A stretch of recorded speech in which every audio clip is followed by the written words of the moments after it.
I got this card. It was a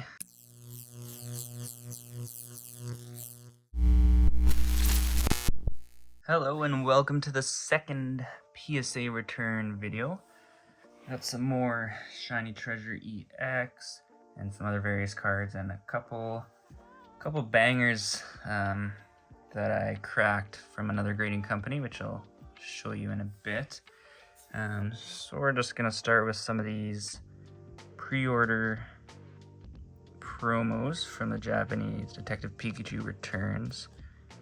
I ordered quite a few of these and I sent quite a few and they grade pretty well, so I'll just go through them here. They feature the Pikachu and Growlithe. It's a nice card with a stamp here. It's got a 10, another 10, another 10, another 10, another 10. I sent these cards January 11th of this year, and they only took 3 weeks to get back. They were the TCG holiday special, so I did get upcharged on some of them, but yeah, really fast turnaround. A 9, unfortunately. Yeah. Go through my cards pretty well that I send, but the odd time you get a 9. Could be centering, could be, it is a little bit heavy on the right. I do see multiple print lines, although from what I have experienced, PSA don't really care about print lines.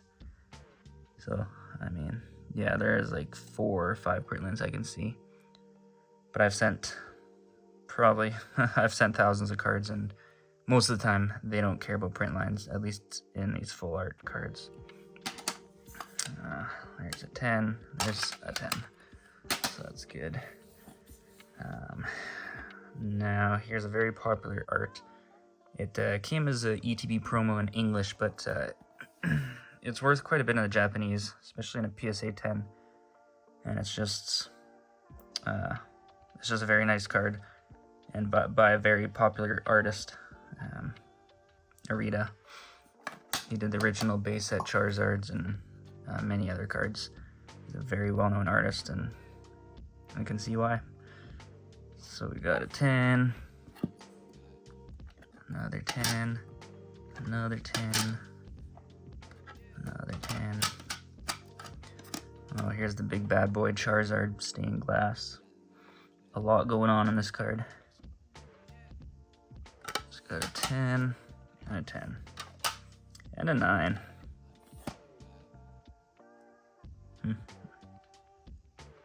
Oh yeah. Yeah, the right side is pretty thick for centering, so that's probably it. Oh, there seems to be a little mark right here, actually. I don't know if they did that or what. But anyways, it's a 9. I got another 10. And probably one of the most popular arts, the Bubble Mute. 10, 10, 10. I got Penny.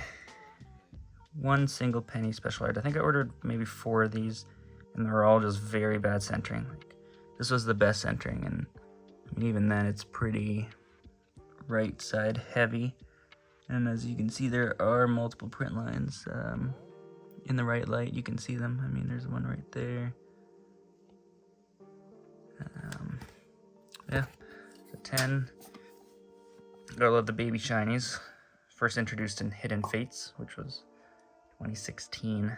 And there's been quite a few special sets that they released the baby shinies, but you know, I think they did a good job this year with the stars and just the way the shiny is. Everybody gotta love the little baby Charizard,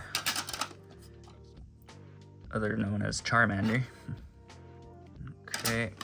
Oh, here's some upcharges I got for sure. The Iono special art rares. Oh, it's always hard. I buy these close to when they're released, just so I can get them graded quickly.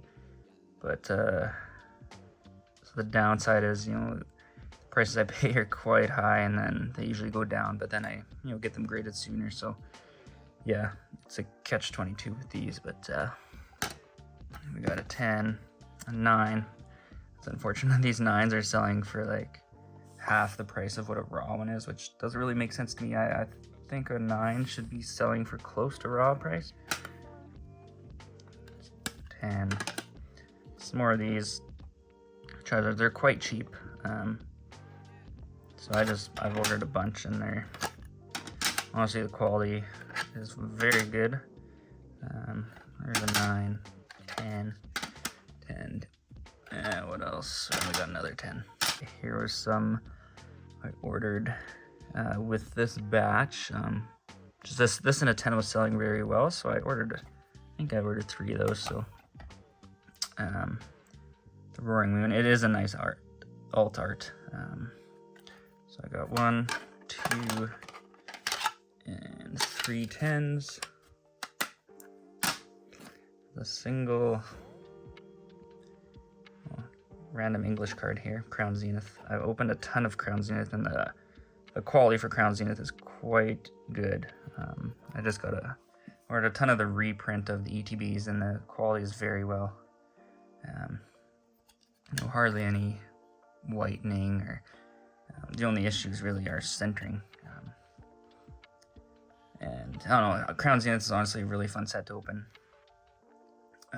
There's tons of hits, but most of them aren't worth grading. Like, just looking up the sale prices of most of the alt arts and stuff, it's not even worth it.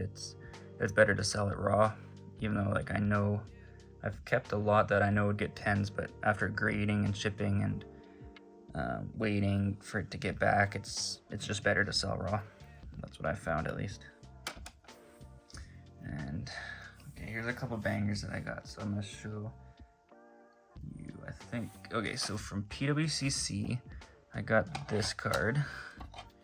This was a BGS 9.5 with a 9 centering, 9.5 corners, edges, and 10 surface, and cracked it, and it got a 10. I was probably 90% sure it would get a 10. It did have some. It does have some whitening on the top, which I thought was, well, not great for 10, but I did end up getting the 10, so I'll most likely be adding that to the personal collection. Yeah, I can't go wrong with the Crystal Crobat. And another one that I think I won on an eBay auction was this. It's a 9.5 10-10 corner surface and 9.5 centering edges, and I mean, 9 times out of 10 that's gonna crack to a PSA 10. So worth it for me, because the value of a 9.5 is depending on the card, but more often than not, it's a lot less than a PSA 10, and 9 times out of 10 it's worth it to just crack and get a PSA 10. These are from a customer that sent some of their cards. So the Mewtwo, Mew tin promo, and an 8. I know tin promos can be quite hard to grade, just the way they put them in the packaging. But yeah, the corners aren't the best. There's an 8. First edition Squirtle too. Yeah. I mean, nice cards, but definitely well loved, that's for sure. Shadowless War Turtle.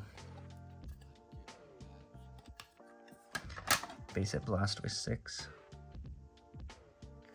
It's about an average, as a kid, you have it in your binder. I mean, kind of seems what these were. A 2, a 4, a 6. Base Hit Venusaur 5. Just classic cards, so nostalgic. And then nice looking Groudon alternate art. That got the 10. Usually in these English sets, I find the illustration rares to be quite bad for corners and edges. But luckily I was able to get the 10 off this.